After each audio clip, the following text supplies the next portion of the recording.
উষ্ণ দুধ যেমন একটুখানি আগুনের তাপপ্রবাহ পাওয়া মাত্রই টগবগ করে ফুটে ওঠে, অপর্ণার সর্বাঙ্গের রক্ত তেমন করে ফুটে উঠল। শিশু দুটি দেখেই সে চিনেছিল। গম্ভীর স্বরে বলল, দাও। হাতে নিয়ে অপর্ণা মন্দিরের বাইরে যেখানে পুজো করা ফুল শুকিয়ে পড়েছিল সেইখানে শিশু দুটো ছুঁড়ে ফেলে দিল। আতঙ্কে শক্তিনাথের বুকের রক্ত জমাট বেঁধে গেল। কঠিন স্বরে অপর্ণা বলল, বামুন ঠাকুর, তোমার মনে এত, তুমি আর আমার সামনে এসো না, মন্দিরের ছায়াও আর মারিও না।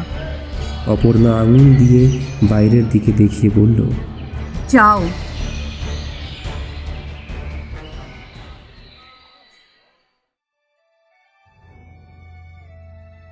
শুনছেন ভোকাল আর্ট ম্যানিয়া, তোমার আমার গপ্পভার্স।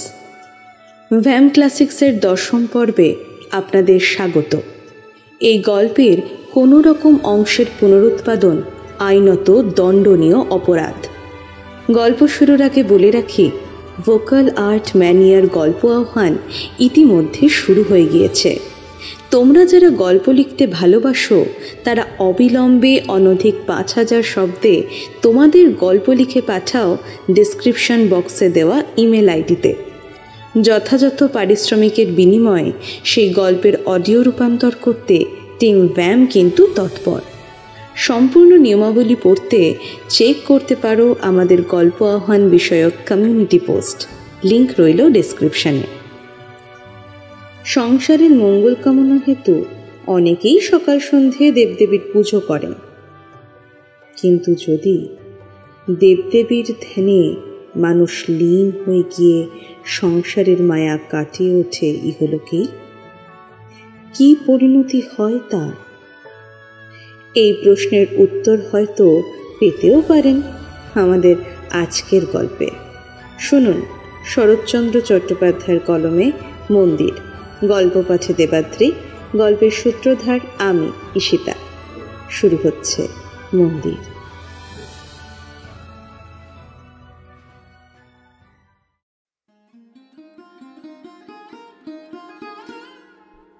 এক গ্রামে নদীর তীরে দুঘর কুমোর বাস করত।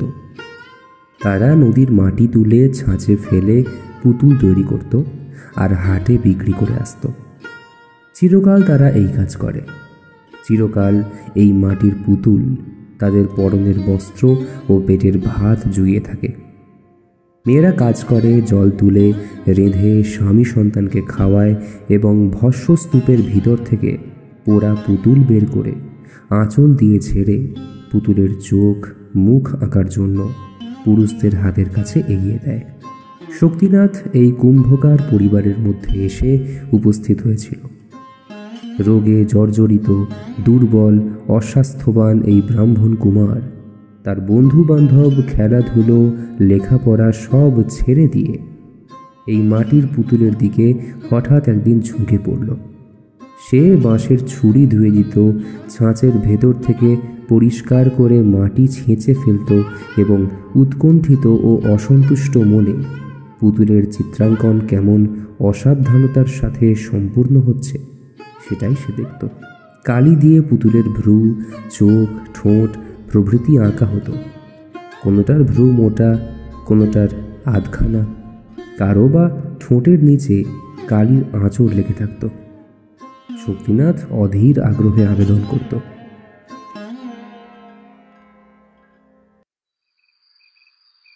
সরকার দাদা, অমন তাচ্ছিল্য করে আঁকছো কেন? সরকার দাদা অর্থাৎ কারিগর সস্নেহে হেসে জবাব দিত, বামুন ঠাকুর, ভালো করে আঁকতে গেলে বেশি দাম লাগে। কত কে দেবে? 1 পয়সার পুতুল তো আর 4 পয়সায় বিকোবে না।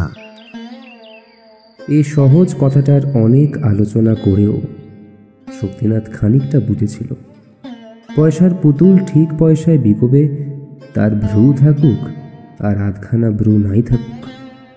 2 চোখ সমান অসমান যাই হোক, সেই 1 পয়সা মিছিমিছি কে এত পরিশ্রম করবে?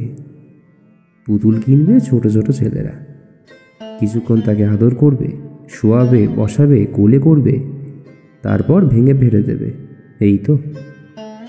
শক্তিনাথ বাড়ি থেকে সকালবেলা যে মুড়ি মুরগি কাপড়ে বেঁধে এনেছিল তার অবশিষ্ট এখনও বাঁধা আছে। সেটাই খুলে অন্যমনস্কভাবে চিবোতে চিবোতে ছড়াতে ছড়াতে সে তাদের জীর্ণ বাড়ির উঠোনে এসে দাঁড়ালো।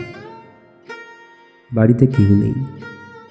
রোগে জরাজীর্ণ রুগ্ন বৃদ্ধ বাবা জমিদার বাটিতে মদনমোহন ঠাকুরের পুজো করতে গেছেন। ভিজে আলো চাল, কলা, মূলো প্রভৃতি নৈবেদ্য বেঁধে আনবেন। তারপর রান্না করে ছেলেকে খাওয়াবেন, নিজেও খাবেন। বাড়ির উঠোন কুঁদ ফুল, করবি ফুল ও শেফালি ফুল গাছে পরিপূর্ণ। গৃহলক্ষ্মীহীন বাড়িটার সর্বত্রই জঙ্গল। কিছুতে শৃঙ্খলা নেই, কারো পরিপাটি নেই। বৃদ্ধ মধুসূদন ভট্টাচার্য যেন তেন প্রকারেণ দিনপাত করেন। শক্তিনাথ ফুল পেরে, ডাল নেড়ে, পাতা ছিঁড়ে উঠোনময় অন্যমনস্কভাবে ঘুরে বেড়াতে লাগলো।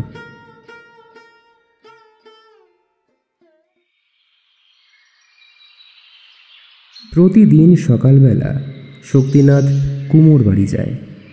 আজকাল সে পুতুলের রং দেবার অধিকার পেয়েছে।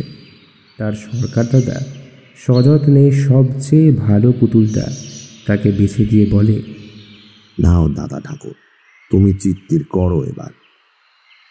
দাদা ঠাকুর একবেলা ধরে একটি পুতুল চিত্রিত করে। হয়তো খুব ভালোই হয়, তবু 1 পয়সার বেশি দাম ওঠে না। সরকার দাদা কিন্তু বাড়ি এসে বলে, বামুনের চিত্তির করা পুতুলটা 2 পয়সায় বিকিয়েছে। শুনে শক্তিনাথের আর আনন্দ ধরে না। তিনি এ গ্রামের জমিদার কায়স্থ। দেবদ্বিজে তাঁর বাড়াবাড়ি ভক্তি। গৃহদেবতা নিকষ কালো কোষ্ঠী পাথরের মদনমোহন বিগ্রহ, পাশে স্বর্ণ নির্মিত শ্রী রাধা অত্যুচ্চ মন্দিরের রূপোর সিংহাসনে তাঁরাই প্রতিষ্ঠিত। বৃন্দাবন লীলার কত অপরূপ চিত্র মন্দির গাত্রে, তাতে শত শাখার ঝাড় দুলছে। একপাশে মর্মর বেদির উপর উপকরণ সাজানো এবং নিত্য নিবেদিত ফুল চন্দনের ঘন সৌরভে মন্দিরের অন্দরমহল আচ্ছন্ন। বুঝি সর্বসুখ ও সৌন্দর্যের কথা স্মরণ করিয়ে দিতে এই ফুল ও গন্ধ পুজোর প্রথম উপাচার হিসেবে আছে, এবং তারই সুকোমল সুরভি বায়ুর স্তরে স্তরে সঞ্চিত হয়ে মন্দির বায়ুকে ঘন নিবিষ্ট করে রেখেছে। অনেক দিনের কথা বলছি। জমিদার রাজনারায়ণ বাবু যখন প্রৌঢ়ত্বের সীমায় পা দিয়ে প্রথম বুঝলেন যে এ জীবনের ছায়া ক্রমশ দীর্ঘ ও অস্পষ্ট হয়ে আসছে, সেদিন সর্বপ্রথম বুঝলেন যে এই জমিদারি ও ধন ঐশ্বর্য ভোগের মেয়াদ প্রতিদিন কমে আসছে। প্রথম যেদিন মন্দিরের একপাশে দাঁড়িয়ে চোখ দিয়ে ঝরছিল অনুতাপের অশ্রু, আমি সেই দিনের কথা বলছি।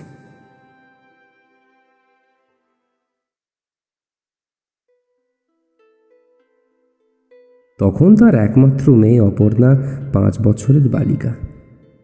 পিতার পায়ের কাছে দাঁড়িয়ে এক মনে সে দেখত মধুসূদন ভট্টাচার্য চন্দন দিয়ে কালো পুতুলটি চর্চিত করছেন, ফুল দিয়ে সিংহাসন সাজাচ্ছেন, এবং তারই স্নিগ্ধ গন্ধ আশীর্বাদের মতো যেন তাকে স্পর্শ করছে। সেই দিন থেকে প্রতিদিনই অপর্ণা সন্ধ্যার পর বাবার সাথে ঠাকুরের আরতি দেখতে আসত এবং এই মঙ্গল উৎসবের মধ্যে অকারণে বিভোর হয়ে চেয়ে থাকত। ক্রমে অপর্ণা বড় হতে লাগল। হিন্দুর মেয়ে ঈশ্বরের ধারণা যেমন করে হৃদয়ঙ্গম করে, সেও তাই করতে লাগল, এবং বাবার নিতান্ত আদরের সামগ্রী এই মন্দিরটি যে তারও প্রাণাধিক প্রিয়, এ কথা সে তার সমস্ত ক্রিয়াকলাপ ও খেলাধুলার মধ্যেও প্রমাণ করতে লাগল।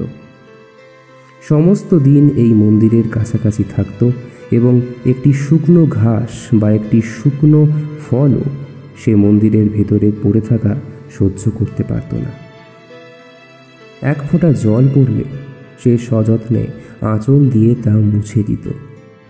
রাজনারায়ণবাবুর দেবনিষ্ঠা লোকে বাড়াবাড়ি মনে করত, কিন্তু অপর্ণার দেব সেবা পরায়ণতা সে সীমাও অতিক্রম করতে লাগল। সাবেক পুষ্পপত্রে আর ফুল আটে না, একটা বড় এসেছে।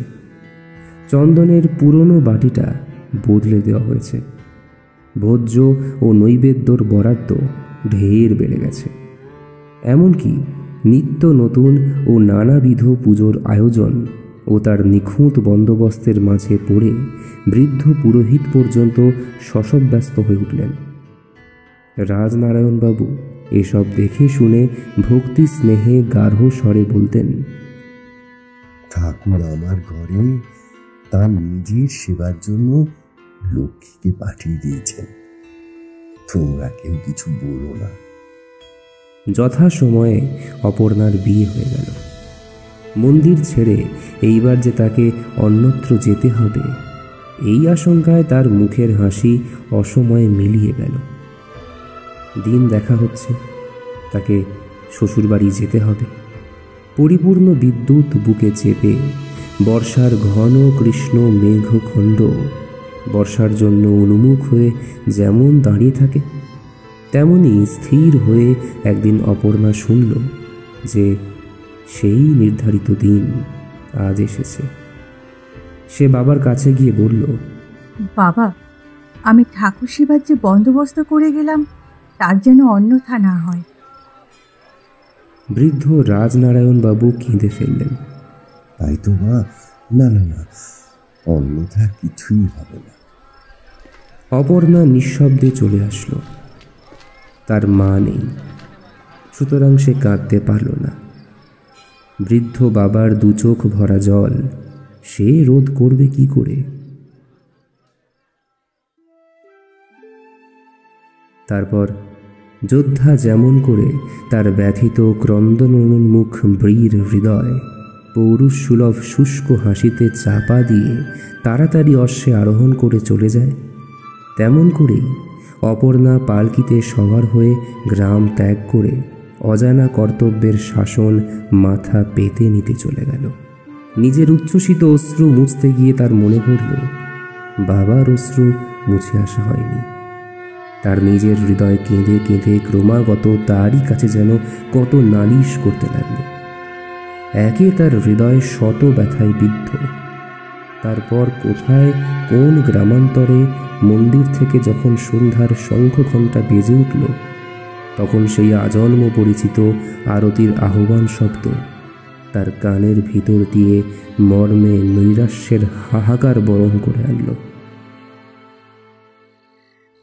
ছটফট করে অপর্ণা পালকির বন্ধ দ্বার খুলে ফেলল এবং সন্ধ্যার অন্ধকারের ভিতর দিয়ে দেখতে লাগল ছায়া নিবিড় একটা উঁচু দেবদারু শিখায় একটা পরিচিত মন্দিরের সমুন্নত চূড়া কল্পনা করে সে উচ্ছ্বসিত আবেগে কেঁদে উঠল। তার শ্বশুরবাড়ির একজন দাসী পিছনেই আসছিল। সে তাড়াতাড়ি কাছে এসে বলল, জি বৌমা, অমন করে কি কাঁদতে আছে মা? শ্বশুর কর কে না করে।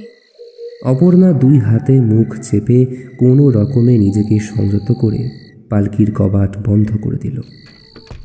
ঠিক সেই সময়টিতে মন্দিরের ভিতর দাঁড়িয়ে পিতা রাজনারায়ণ মদনমোহন ঠাকুরের পাশে ধূপ ধুনোর ধুমে ও চোখের জলে অস্পষ্ট একখানি দেবী মূর্তির অনিন্দ সুন্দর মুখে প্রিয়তমা দুহিতার মুখচ্ছবি নিরীক্ষণ করছিলেন। অপর্ণা স্বামীগৃহে, সেখানে তার ইচ্ছাহীন স্বামী সম্ভাষণের ভিতর এতটুকু আবেগ, এতটুকু চাঞ্চল্য প্রকাশ পেল না। প্রথম প্রণয়ের স্নিগ্ধ সংকোচ, মিলনের সলজ্জ উত্তেজনা কিছুই তার ম্লান চোখ দুটির পূর্বদীপ্তি ফিরিয়ে আনতে পারল না। প্রথম থেকেই স্বামী ও স্ত্রী দুইজনেই যেন পরস্পরের কাছে কোনো দুর্বোধ্য অপরাধে অপরাধী হয়ে রইল এবং তারই ক্ষুব্ধ বেদনা কুলপ্লাবিনী উচ্ছ্বসিতা স্রোতের ন্যায় একটা দুর্লঙ্ঘ ব্যবধান নির্মাণ করে বয়ে যেতে লাগল। একদিন অনেক রাতে অমরনাথ ধীরে ধীরে ডেকে বলল, অপর্ণা, তোমার কি এখানে থাকতে ভালো লাগে না? অপর্ণা জেগেই ছিল, বলল, না। বাপের বাড়ি যাবে? যাব। কাল যেতে চাও? চাই। ক্ষুব্ধ অমরনাথ জবাব শুনে অবাক হয়ে গেল। কিছুক্ষণ চুপ করে থেকে বলল, আর যদি যাওয়ার না হয়? তাহলে যেমন আছি তেমনি থাকবো। আবার কিছুক্ষণ দুজনেই চুপ করে থাকল। অমরনাথ ডাকল, অপর্ণা। অপর্ণা অন্যমনস্কভাবে বলল, কে? আমাকে কি তোমার কোয়া হয়েছিলাম? অপর্ণা গায়ের কাপড় চোপড় সর্বাঙ্গে ভালো করে টেনে নিয়ে স্বচ্ছন্দে শুয়ে বলল। তারপর অপর্ণা ঘুমালো কি জেগে রইল, সারা রাত জেগে থেকেও অমরনাথ বুঝতে পারল না। সকালে উঠে সন্ধ্যা পর্যন্ত সমস্ত দিন অপর্ণার কাজকর্ম ও জপে তপে কেটে যায়। এতটুকু রঙ্গরস বা কৌতুকের মধ্যে সে প্রবেশ করে না। দেখে তার সমবয়সীরা বিদ্রূপ করে কত কি বলে, ননদেরা গোঁসাই ঠাকুর বলে পরিহাস করে, তবুও সে দলে মিশতে পারল না। কেবলই তার মনে হতে লাগলো দিনগুলো বৃথা কেটে যাচ্ছে। আর এই অলক্ষ্য আকর্ষণে তার প্রত্যেকটি রক্তবিন্দু সেই পিতৃপ্রতিষ্ঠিত মন্দির অভিমুখে ছুটে যাবার জন্য পূর্ণিমার উদ্বেলিত সমুদ্রের মতো হৃদয়ের কূলে উপকূলে অহরহ আছড়ে পড়ছে। তার সংযম কিসে হবে? ঘরকন্নার কাজে, না ছোটোখাটো হাস্য পরিহাসে? ক্ষুব্ধ অসুস্থ হৃদয়ে এই যে বিপুল ভ্রান্তি মাথায় করে আপনা আপনি পাক খেয়ে মরছে, তার কাছে স্বামীর আদর ও স্নেহ, পরিবার পরিজনের প্রীতি সম্ভাষণ ঘেঁষবে কি করে? কি করে সে বুঝবে কুমারীর দেব সেবা দিয়ে নারীত্বের কর্তব্যের সবটুকু পরিসর পরিপূর্ণ করা যায় না? অমরনাথের বোঝার ভুল সে উপহার নিয়ে স্ত্রীর কাছে এসেছে। বেলা তখন 9টা-10টা। স্নান সেরে অপর্ণা পুজো করতে যাচ্ছিল। গলার স্বর যতটা সম্ভব মধুর করে অমরনাথ বলল, অপর্ণা, তোমার জন্য কিছু উপহার এনেছে, দয়া করে নেবে কি? অপর্ণা হেসে বলল, নেব বই কি। অমরনাথ আকাশের চাঁদ হাতে পেল। আনন্দে শৌখিন রুমালে বাঁধা একটা বাক্সের ডালা খুলতে বসল। ডালার উপরে অপর্ণার নাম সোনার জলে লেখা। এখন একবার সে অপর্ণার মুখখানি দেখার জন্য তার মুখের দিকে চাইল, কিন্তু দেখল মানুষ কাঁচের নকল চোখ পরে যেমন করে তাকিয়ে থাকে তেমন করে অপর্ণা তার দিকে চেয়ে আছে।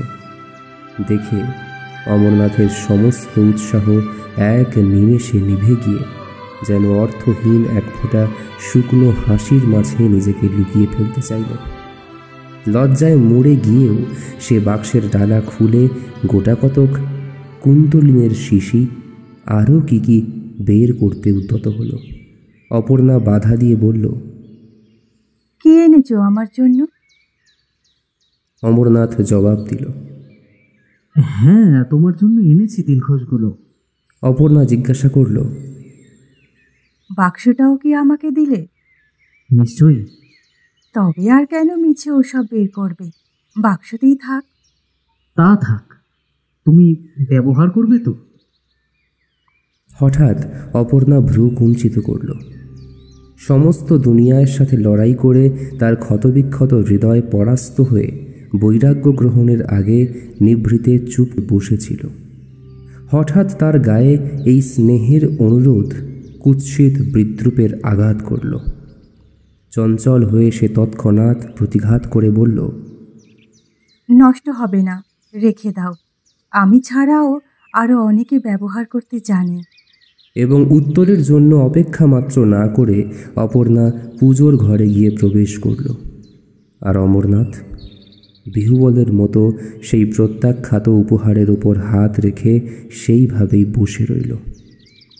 প্রথমে সে বারবার মনে মনে নিজেকে নির্বোধ বলে তিরস্কার করল। বহুক্ষণ পরে সে দীর্ঘ নিঃশ্বাস ফেলে বলল, অপর্ণা পাশানি। তার চোখ জলে ভরে উঠল। সেইখানে বসে একভাবে ক্রমাগত চোখ মুছতে লাগলো অমরনাথ। অপর্ণা তাকে যদি স্পষ্ট ভাষায় প্রত্যাখ্যান করত তাহলে কথাটা অন্যরকম হতে পারত। সে যে প্রত্যাখ্যান না করেও প্রত্যাখ্যানের সবটুকু জ্বালা তার গায়ে মাখিয়ে দিয়ে গেছে, এর প্রতিকার সে কী করে করবে? অপর্ণাকে তার পুজোর আসন থেকে টেনে এনে তারই সামনে তার উপেক্ষিত উপহারটা নিজেই লাথি মেরে ভেঙে ফেলবে এবং সর্বসমক্ষে ভীষণ প্রতিজ্ঞা করবে যে সে তার মুখ আর দেখবে না। সে কি করবে, কত কি বলবে, কোথায় নিরুদ্দেশ হয়ে চলে যাবে, হয়তো ছাই মেখে সন্ন্যাসী হবে, হয়তো অপর্ণার কোনো দারুণ দুর্দিনের দিনে হঠাৎ কোথাও থেকে এসে তাকে রক্ষা করবে। এমনই সম্ভব ও অসম্ভব কত রকম উত্তর প্রত্যুত্তর, বাদ প্রতিবাদ তার অপমান পীড়িত মস্তিষ্কের ভিতর অধীরতার আলোড়ন সৃষ্টি করতে লাগল। কিন্তু সে তেমনই বসে রইল এবং কাঁদতে লাগল। শত চেষ্টা সত্ত্বেও তার এই আগাগোড়া বিশৃঙ্খল সংকল্পের সুদীর্ঘ তালিকা সম্পূর্ণ হয়ে উঠল না। তারপর 2 দিন 2 রাত কেটে গেছে। অমরনাথ ঘরে শুতে আসেনি। মা জানতে পেরে বউকে ডেকে মৃদু বকাবকি করলেন। ছেলেকে ডেকে বুঝিয়ে বললেন, দিদি শাশুড়ি এই সূত্রে একটু রঙ্গ করে নিলেন। এমনি 7-5 ব্যাপারটা লঘু হয়ে গেল। রাতে অপর্ণা স্বামীর কাছে ক্ষমা ভিক্ষা চাইল। বলল,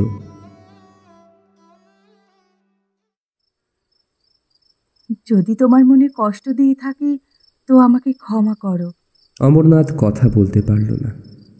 পালঙ্কের এক প্রান্তে বসে বিছানার চাদর বারবার টেনে পরিষ্কার করতে লাগল। সামনেই অপর্ণা দাঁড়িয়ে, মুখে তার ম্লান হাসি। সে আবার বলল, ক্ষমা করবে না? অমরনাথ মুখ নিচু করেই বলল, ক্ষমা কিসের জন্য? আর ক্ষমা করবার অধিকারী বা আমার কি? অপর্ণা স্বামীর 2 হাত নিজের হাতের ভিতর নিয়ে বলল, ও কথা বলো না। তুমি স্বামী, তুমি রাগ করলে কি আমার চলে? তুমি ক্ষমা না করলে আমি দাঁড়াবো কোথায়? কেন রাগ করেছো বলো? না না, রাগ তো করিনি। করনি তো? না। অপর্ণা অশান্তি ভালোবাসত না। বিশ্বাস না করেও বিশ্বাস করল। বলল, তাই ভালো। তারপর নিতান্ত নির্ভাবনায় বিছানার এক প্রান্তে শুয়ে পড়ল। অমরনাথ কিন্তু খুব অবাক হল। অন্যদিকে মুখ ফিরিয়ে কেবলই সে মনে মনে তর্ক বিতর্ক করতে লাগল যে একথা তার স্ত্রী বিশ্বাস করল কি করে। সে যে 2 দিন আসেনি, দেখা করেনি, তাও সে রাগ করে নেই, এটা কি বিশ্বাস করার কথা? এত কাণ্ড এত দ্রুত মিটে গিয়ে সব বৃথা হয়ে গেল।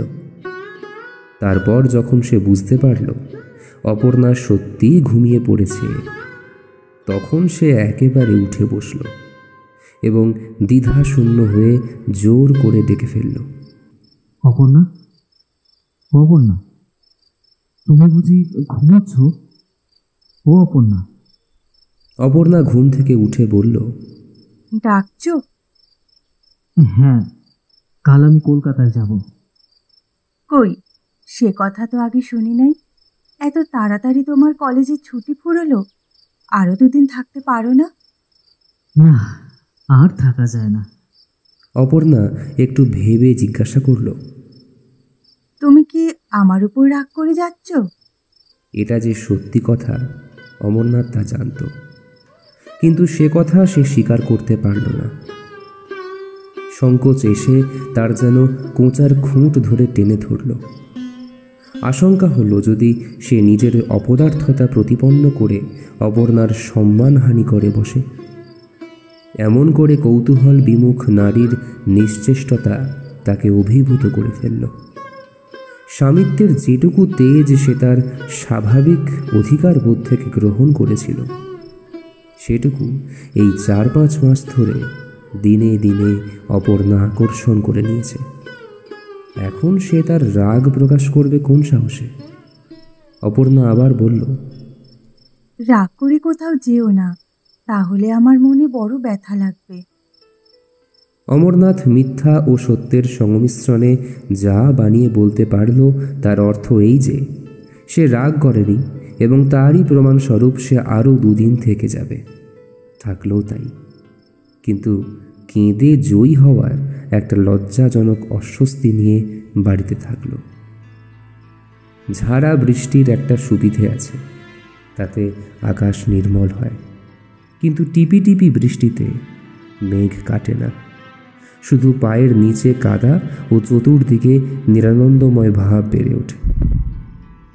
বাড়ি থেকে যে কাদা মেখে অমরনাথ কলকাতায় এলো, তা চিরতরে ধুয়ে ফেলবার একটুখানি জলও সে বড়নগরীর ভেতর খুঁজে পেল না। এখানে তার পূর্বপরিচিত যেসব সুখ ছিল, তাদের কাছে এই পঙ্কিল কর্দমাক্ত পা দুখানি বের করতেও তার লজ্জা করতে লাগল। না লাগে লেখাপড়ায় মন, না পায় আমোদ আহ্লাদে তৃপ্তি, এখানেও থাকতে ইচ্ছা করে না, বাড়ি যেতেও আর প্রবৃত্তি নেই। তার বুকের ওপর যেন দুর্বহ যন্ত্রণা ভার চাপানো হয়েছে এবং তার ঠেলে ফেলবার জন্য ব্যাকুল বক্ষপঞ্জর পরস্পর ঠোকাঠুকি করছে, কিন্তু বিফল চেষ্টা। এমনই অন্তর্বেদনা নিয়ে সে একদিন অসুখে পড়ল। খবর পেয়ে বাবা মা ছুটে এলেন, কিন্তু অপর্ণাকে সঙ্গে আনলেন না। অমরনাথও যে ঠিক এমনটা আশা করেছিল তা নয়, তবু দমে গেল। অসুখ উত্তরোত্তর বাড়তে লাগল। এই সময়ে স্বভাবতই তার অপর্ণাকে দেখতে ইচ্ছা করত, কিন্তু মুখ ফুটে সে কথা বলতে পারল না। বাবা মাও তা বুঝলেন না, কেবল ওষুধপথ্য আর ডাক্তার বৈদ্য। অবশেষে অমরনাথ তাদের হাত থেকে মুক্তি পেল। একদিন মারা গেল সে। বিধবা হয়ে অপর্ণা স্তম্ভিত হয়ে গেল। সমস্ত শরীর কাঁটা দিয়ে একটা ভয়ঙ্কর সম্ভাবনা তার মনে হলো, এ বুঝি তারই কামনার ফল। এটাই বুঝি সে মনে মনে এতদিন চাইছিল। অন্তর্যামী এতদিনে কামনা পূর্ণ করেছেন। বাইরে শুনতে পেল যে তার বাবা চিৎকার করে কাঁদছেন। এ কি সব স্বপ্ন? তিনি আসলেন কখন? অপর্ণা জানালা খুলে মুখ বাড়িয়ে দেখল, সত্যি রাজনারায়ণ বাবু বাচ্চা ছেলের মতো ধুলোয় লুটিয়ে পড়ে কাঁদছেন। বাবার দেখা দেখি সেও এবার ঘরের ভিতর লুটিয়ে পড়ল। চোখের জলে মাটি ভিজে গেল। সন্ধ্যা হতে আর দেরি নেই। বাবা এসে অপর্ণাকে বুকে জড়িয়ে বললেন, মা, মা অপর্ণা, বাবা, তোর মদন মোহন যে তোকে মন্দিরে ডেকেছে মা। চলো বাবা, যাই। তোর যে সেখানে সব কাজ পড়ে আছে মা। বাবা চলো, বাড়ি যাই। চল মা, চল। বাবা স্নেহে ভরে কপালে চুম্বন করলেন, বুক দিয়ে সব দুঃখ মুছে নিলেন এবং তারপর মেয়ের হাত ধরে পরদিন বাড়ি এসে উপস্থিত হলেন। আঙুল দেখিয়ে বললেন, ওই মা তোমার মন্দির, ওই তোমার মদন মোহন। নিরাভরণা অপর্ণার বৈধব্য বেশে তাকে আর এক রকম দেখতে হলো। যেন এই সাদা বস্ত্র ও রুক্ষ চুলে তাকে বেশি মানালো। সে বাবার কথা ভারী বিশ্বাস করল। ভাবল দেবতার আহ্বানেই সে ফিরে এসেছে। ঠাকুরের মুখে যেন তাই হাসি, মন্দিরে যেন তাই শতগুণ সৌরভ। নিজে যেন সে পৃথিবীর অনেক উঁচুতে, এমন মনে হলো। যে স্বামী নিজের মৃত্যু দিয়ে তাকে পৃথিবীর এত উঁচু স্থানে রেখে গিয়েছেন, সেই মৃত স্বামীর উদ্দেশ্যে শতবার প্রণাম করে অপর্ণা তার অক্ষয় স্বর্গ কামনা করল। শক্তিনাথ এক মনে ঠাকুর করছিল। পুজো করার চেয়ে ঠাকুর তৈরি করতে সে বেশি ভালোবাসত। কেমন রূপ, কেমন নাক, কান, চোখ হবে, কোন রং বেশি মানাবে, এই তার আলোচ্য বিষয়। কি দিয়ে তার পুজো করতে হয়, কি মন্ত্রে জপ করতে হয়, এসব ছোট বিষয়ে তার ধ্যান ছিল না। দেবতার সম্পর্কে সে আপনাকে আপনি দিয়ে সেবকের স্থান থেকে পিতার স্থানে উঠে এসেছিল। তবু তার বাবা তাকে আদেশ করলেন, শক্তিনাথ, আজ আমার জ্বর বেড়েছে, জমিদার বাড়িতে গিয়ে তুমি পূজা করে এসো। এখন ঠাকুর করছি। বৃদ্ধ অসমর্থ বাবা রাগ করে বললেন, ছেলে খেলা এখন থাক বাবা, কাজ সেরে এসো। পুজোর মন্ত্র আবৃত্তি করতে তার মোটেই ইচ্ছে হলো না, তবু উঠতে হলো। বাবার আদেশে স্নান করে চাদর ও গামছা কাঁধে ফেলে দেব মন্দিরে এসে দাঁড়ালো।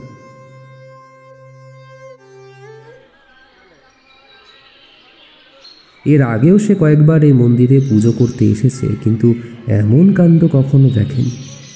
এত পুষ্পগন্ধ, এত ধূপ ধুনোর আড়ম্বর, ভোজ্য ও নৈবেদ্যর এত বাহুল্য। তার খুব চিন্তা হলো, এত নিয়ে সে কী করবে, কেমন করে কার পুজো করবে। সকলের চেয়ে সে অপর্ণাকে দেখে আশ্চর্য হয়ে গেল। এ কে? কোথা থেকে এসেছে? এতদিন কোথায় ছিল? অপর্ণা বলল, তুমি কি ভট্টাচার্য মশাইয়ের ছেলে? হ্যাঁ। তবে পা ধুয়ে পুজো করতে বসো। পুজো করতে বসে শক্তিনাথ আগাগোড়া ভুলে গেল। একটা মন্ত্রও তার মনে পড়ে না। সেদিকে তার মনও নেই, বিশ্বাসও নেই। শুধু ভাবতে লাগলো, এ কে, কেন এত রূপ, কি জন্য বসে আছে ইত্যাদি। পুজোর পদ্ধতি ওলট পালট হতে লাগলো। কখনো ঘণ্টা বাজিয়ে, কখনো ফুল ফেলে, নৈবেদ্যের উপর জল ছিটিয়ে। এই অজ্ঞ নতুন পুরোহিতটি যে পুজোর কেবল ভান করছে মাত্র, বিজ্ঞ পরীক্ষকের মতো পিছনে বসে অপর্ণা সব বুঝল। বহুদিন ধরে দেখে সে এসব ভালো করেই জানে। শক্তিনাথ তাকে ফাঁকি দেবে কি করে? পুজো শেষ করে কঠিন স্বরে অপর্ণা বলল, তুমি বামুনের ছেলে, অথচ পুজো করতে জানো না? জানি। ছাই জানো? শক্তিনাথ বিহুবলের মতো একবার তার মুখের দিকে চাইল, তারপর চলে যেতে উদ্যত হল। অপর্ণা ডেকে বলল, ঠাকুর, এসব বেঁধে নিয়ে যাও, কিন্তু কাল আর এসো না। তোমার বাবা আরোগ্য হলে তিনি আসবেন। অপর্ণা নিজেই তার চাদর ও গামছায় সমস্ত বেঁধে তাকে বিদায় করল। মন্দিরের বাইরে এসে শক্তিনাথ বারবার শিউরে উঠল। এদিকে অপর্ণা নতুন করে পুজোর আয়োজন করে অন্য ব্রাহ্মণ ডেকে পুজো শেষ করল।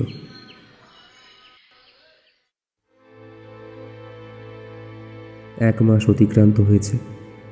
আচার্য যদুনাথ জমিদার রাজনারায়ণ বাবুকে বুঝিয়ে বলছেন, আপনি তো সমস্তই জানেন, বড় মন্দিরে বৃহৎ পুজো ভট্টাচার্যের ছেলের দ্বারা কিছুতেই সম্পন্ন হইতে পারে না। রাজনারায়ণ বাবু সায় দিয়ে বললেন, অনেকদিন হলো অপর্ণাও ঠিক এই কথাই বলেছিল। আচার্য মুখমণ্ডল আরও গম্ভীর করে বললেন, তা তো হবে, তিনি হলেন সাক্ষাৎ লক্ষ্মী স্বরূপা, তার কি কিছু অগোচর আছে? জমিদার বাবুরও ঠিক এই বিশ্বাস। আচার্য বলতে লাগলেন, পূজা আমি করি আর যে করুন, ভালো লোক চাই। মধু ভট্টাচার্য যতদিন বেঁচে ছিলেন তিনি পুজো করেছেন, এখন তার ছেলেরই পৌরোহিত্য করা উচিত। কিন্তু সেটা তো মানুষ নয়, কেবল পট আঁকতে পারে, পুতুল করতে জানে, পূজা অর্চনার কিছুই জানে না। পুজো আপনি করবেন, তবে অপর্ণাকে একবার জিজ্ঞেস করে দেখুন। বাবার কাছে এ কথা শুনে অপর্ণা মাথা নেড়ে বলল, তাও কি হয়? বামুনের ছেলে নিরাশ্রয়, কোথায় তাকে বিদায় করব? যেমন জানে তেমনি পুজো করবে, ঠাকুর তাতেই সন্তুষ্ট হবেন। মেয়ের কথায় বাবার চৈতন্য হল। এতটা তো আমি ভেবে দেখিনি মা। তোমার মন্দির, তোমার পুজো, তোমার যা ইচ্ছে তাই করো, যাকে ইচ্ছে ভাবলে মা। এই কথা বলে রাজনারায়ণবাবু চলে গেলেন। অপর্ণা শক্তিনাথকে ডেকে এনে পুজোর ভার দিল। বকুনি খাওয়া অবধি সে আর এদিকে আসেনি। ইতিমধ্যে তার পিতার মৃত্যু হয়েছে, সে নিজেও রুগ্ন। তার শুকনো মুখে শোক দুঃখের চিহ্ন দেখে অপর্ণার মায়া হলো। বলল, তুমি পুজো করো, যা জানো তাই করো, তাতেই ঠাকুর তৃপ্ত হবেন। এমন স্নেহের স্বর শুনে তার সাহস হলো। সাবধান হয়ে মন দিয়ে পুজো করতে বসল। পুজো শেষ হলে অপর্ণা নিজের হাতে সে যা খেতে পারে বেঁধে দিয়ে বলল, বেশ পুজো করেছ। বামুন ঠাকুর, তুমি কি হাতে রেঁধে খাও? কোনোদিন রাঁধি, আর কোনোদিন যেদিন জ্বর হয় সেদিন আর রাঁধতে পারি না। তোমার কি কেউ নাই? না। শক্তিনাথ চলে গেলে অপর্ণা দেবতার কাছে হাত জোর করে শক্তিনাথের হয়ে প্রার্থনা করল, ঠাকুর, ওর পুজোয় তুমি সন্তুষ্ট হও, ছেলে মানুষের দোষ অপরাধ নিও না। সেই দিন থেকে প্রতিদিন অপর্ণা দাসী দিয়ে তার খবর নিত। সে কি খায়, কি করে, কি তার প্রয়োজন। নিরাশ্রয় ব্রাহ্মণ কুমারটিকে সে নিজের অজান্তেই আশ্রয় দিয়ে তার সমস্ত ভার স্বেচ্ছায় মাথায় তুলে নিল।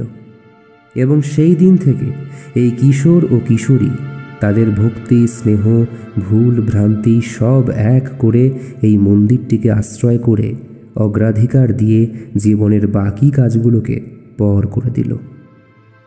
শক্তিনাথ পুজো করে, অপর্ণা দেখিয়ে দেয়। শক্তিনাথ স্তব পাঠ করে, অপর্ণা মনে মনে তার সহজ অর্থ দেবতাকে বুঝিয়ে দেয়। এমনি করে এই বড় মন্দিরের বড় কাজ চলতে থাকল।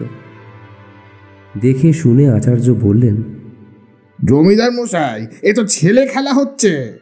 যা করে হোক, ম্যাটার অবস্থা ভুলে থাকলেই বাঁচি। থিয়েটারের স্টেজে যেমন পাহাড় পর্বত, ঝড় জল এক নিমেষে উড়ে গিয়ে একটা মস্ত রাজপ্রাসাদ কোথা থেকে এসে জোটে, আর লোকজনের সুখ সম্পদের মাঝে দুঃখ দৈন্যের সমস্ত চিহ্ন বিলুপ্ত হয়, শক্তিনাথের জীবনেও যেন তেমনটাই হয়েছে। সে জেগেছিল, এখন ঘুমিয়ে সুখ স্বপ্ন দেখছে, কিংবা ঘুমের মধ্যে দুঃখ স্বপ্ন দেখছিল, এখন হঠাৎ জেগে উঠেছে। প্রথমে তার ভালো মনে হতো না, তাও এই দায়িত্বহীন দেবসেবার সোনার শৃঙ্খল যে তার সর্বাঙ্গে জড়িয়ে ধরেছে এবং থেকে থেকে ঝনঝন শব্দে বেজে উঠছে, এ বিক্ষিপ্ত পুতুলগুলো মাঝে মাঝে সে কথা তাকে স্মরণ করাত। সে মৃত বাবার কথা মনে করত, নিজের পূর্ব স্বাধীনতার কথা ভাবত। মনে হতো সে যেন বিক্রি হয়ে গেছে, অপর্ণা তাকে কিনেছে। অমনি অপর্ণার স্নেহ ক্রমে মোহের মতো তাকে আচ্ছন্ন করে ফেলল। হঠাৎ একদিন শক্তিনাথের মামাতো ভাই এসে উপস্থিত হল। তার বোনের বিয়ে। মামা কলকাতায় থাকেন, সময় ভালো, কাজেই সুখের দিনে ভাগ্নেকে মনে পড়েছে, যেতেই হবে। কলকাতা যাবে কথাটা শক্তিনাথের খুব ভালো লাগলো। সমস্ত রাত সে দাদার কাছে বসে কলকাতার সুখের গল্প, শোভার কাহিনী, সমৃদ্ধির বিবরণ শুনে মুগ্ধ হয়ে গেল। পরদিন মন্দিরে যেতে তার ইচ্ছা হলো না। বেলা বাড়ছে দেখে অপর্ণা ডেকে পাঠালো। শক্তিনাথ গিয়ে বলল, আজ আমি কলকাতায় যাব, মামা ডেকে পাঠিয়েছেন। বলেই সে একটু জড়সড় হয়ে দাঁড়ালো। অপর্ণা কিছুক্ষণ চুপ করে থাকল, পরে বলল, কবে ফিরে আসবে? শক্তিনাথ ভয়ে ভয়ে বলল, মামা আসতে বললেই চলে আসবে। অপর্ণা আর কিছু জিজ্ঞাসা করল না। আবার সেই যদু আচার্য এসে পুজো করতে বসলেন। আবার তেমন করে অপর্ণা পুজো দেখতে লাগলো, কিন্তু কোনো কথা বলবার আর তার প্রয়োজন ছিল না, ইচ্ছাও হলো না। কলকাতায় এসে বিবিধ বৈচিত্র্যে শক্তিনাথের বেশ দিন কাটলেও কয়েকদিন পরেই বাড়ির জন্য তার মন কেমন করতে লাগলো। সুদীর্ঘ অলস দিনগুলো আর যেন কাটতে চায় না। রাতে সে স্বপ্ন দেখতে লাগলো, অপর্ণা যেন তাকে ক্রমাগত ডাকছে আর উত্তর না পেয়ে রাগ করছে। একদিন সে মামাকে বলল, আমি বাড়ি যাব। মামা বারণ করলেন, না না, সে জঙ্গলে গিয়ে আর কি হবে, এখানে থেকে লেখাপড়া করো, আমি তোমার চাকরির ব্যবস্থা করে দেব। শক্তিনাথ মাথা নেড়ে চুপ করে রইল। মামা বললেন, তবে যাও। বড় বউ শক্তিনাথকে ডেকে বললেন, ঠাকুরপো কাল বুঝি বাড়ি যাবে? হ্যাঁ, যাব। অপর্ণার জন্য মন কেমন করছে নাকি? হ্যাঁ। সে তোমাকে খুব যত্ন করে, নয়? খুব যত্ন করে। বড় বউ মুখ টিপে হাসলেন। তিনি অপর্ণার কথা আগেই শক্তিনাথের থেকে শুনেছিলেন। বললেন, তবে ঠাকুরপো এই দুটি জিনিস নিয়ে যাও, তাকে দিও, সে আরো ভালোবাসবে। বলে তিনি একটা শিশির ছিপি খুলে দেলখোশ শক্তিনাথের গায়ে ছড়িয়ে দিলেন। গন্ধে শক্তিনাথ মোহিত হয়ে শিশি দুটি চাদরে বেঁধে নিয়ে পরদিন বাড়ি ফিরে আসলো। শক্তিনাথ মন্দিরে প্রবেশ করেছে। পুজো শেষ হয়েছে। চাদরে সেই শিশি দুটি বাঁধা আছে, কিন্তু দিতে সাহস হচ্ছে না। এই কয়দিনে অপর্ণা তার কাছ থেকে এত দূরে সরে গেছে, মুখ ফুটে কিছুতেই বলতে পারল না। এইভাবে 7-8 দিন কাটল। রোজ সে চাদরে বেঁধে শিশু দুটো নিয়ে আসে, আর রোজই ফিরিয়ে নিয়ে যায়, আবার যত্ন করে পরের দিনের জন্য তুলে রাখে। আগের মতো একদিনও যদি অপর্ণা তাকে ডেকে একটা কথাও জিজ্ঞাসা করত, তাহলেই হয়তো সে তাকে তা দিয়ে ফেলত। কিন্তু এই সুযোগ আর কিছুতেই হলো না। আজ 2 দিন থেকে তার জ্বর হচ্ছে, তবু ভয়ে ভয়ে সে মন্দিরে পুজো করতে আসে। কি একটা অজানা আশঙ্কায় সে অসুখের কথাটাও বলতে পারে না। অপর্ণা কিন্তু খবর নিয়ে জানত যে 2 দিন থেকে শক্তিনাথ কিছুই খায়নি, অথচ পুজো করতে আসছে। অপর্ণা জিজ্ঞাসা করল, ঠাকুর, তুমি 2 দিন হতে কিছু খাও নাই কেন? শক্তিনাথ শুকনো মুখে বলল, আমার রোজ রাত্রে জ্বর হয়। জ্বর হয়? তবে স্নান করে পুজো করতে আসো কেন? এ কথা বলনি কেন? শক্তিনাথের চোখে জল চলে এলো। মুহূর্তে সব কথা ভুলে গিয়ে সে চাদর খুলে শিশু দুটো বের করে বলল, তোমার জন্য এনেছি। আমার জন্য? হ্যাঁ, তুমি গন্ধ ভালোবাসো না? উষ্ণ দুধ যেমন একটুখানি আগুনের তাপপ্রবাহ পাওয়া মাত্রই টকবক করে ফুটে ওঠে, অপর্ণার সর্বাঙ্গের রক্ত তেমন করে ফুটে উঠল। শিশু দুটি দেখেই সে চিনেছিল। গম্ভীর স্বরে বলল, দাও। হাতে নিয়ে অপর্ণা মন্দিরের বাইরে যেখানে পুজো করা ফুল শুকিয়ে পড়েছিল সেইখানে শিশু দুটো ছুঁড়ে ফেলে দিল। আতঙ্কে শক্তিনাথের বুকের রক্ত জমাট বেঁধে গেল। কঠিন স্বরে অপর্ণা বলল, বামুন ঠাকুর, তোমার মনে এত, তুমি আর আমার সামনে এসো না, মন্দিরের ছায়াও আর মারিও না। অপর্ণা আঙুল দিয়ে বাইরের দিকে দেখিয়ে বলল, যাও। আজ 3 দিন হলো শক্তিনাথ গেছে। আবার যদু আচার্য পুজো করতে বসেছে।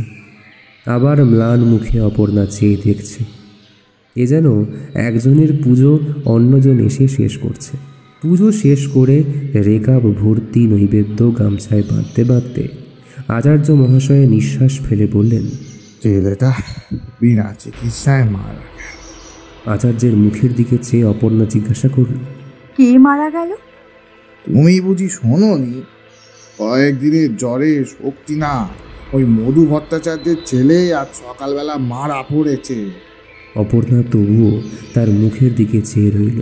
আচার্য দরজার বাইরে এসে বললেন, পাপের ফলে আজকাল মৃত্যু হচ্ছে, দেবতাদের সঙ্গে কি তামাশা চলে মা? আচার্য চলে গেলেন। অপর্ণা দরজা বন্ধ করে মাটিতে মাথা ঠুকে কাঁদতে লাগলো।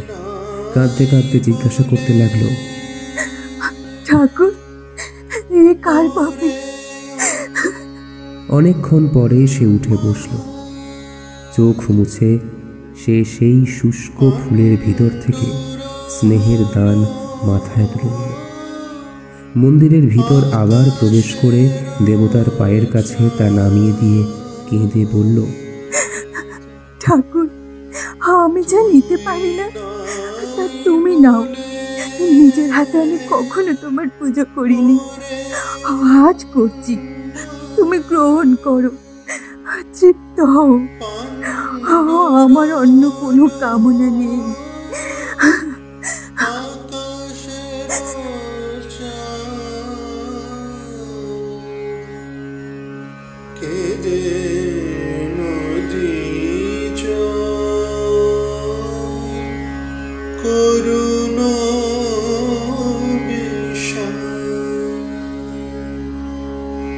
ডাকে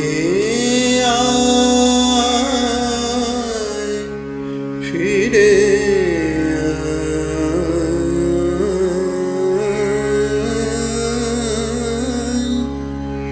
শূন্য বুকে পাখি মোরা ফিরে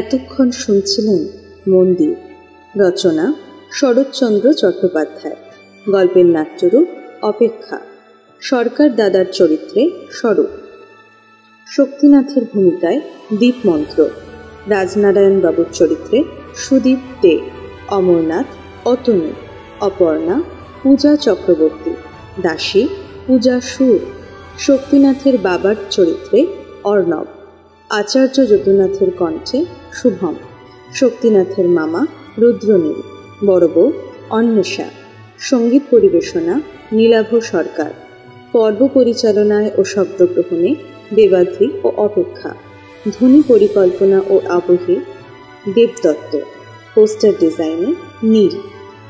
শেষ হলো আমাদের আজকের গল্প। এরকমই আরও গল্প শুনতে সাবস্ক্রাইব করে রাখুন আমাদের চ্যানেল ভোকাল আর্ট ম্যানিয়াকে। আগামী দিনে আমরা আবার ফিরব আরও এক নিবেদন নিয়ে। ততদিন ভালো থাকুন, পাশে থাকুন আর শুনতে থাকুন ভোকাল আর্ট ম্যানিয়া, তোমার আমার গপ্পভার্স। ধন্যবাদ।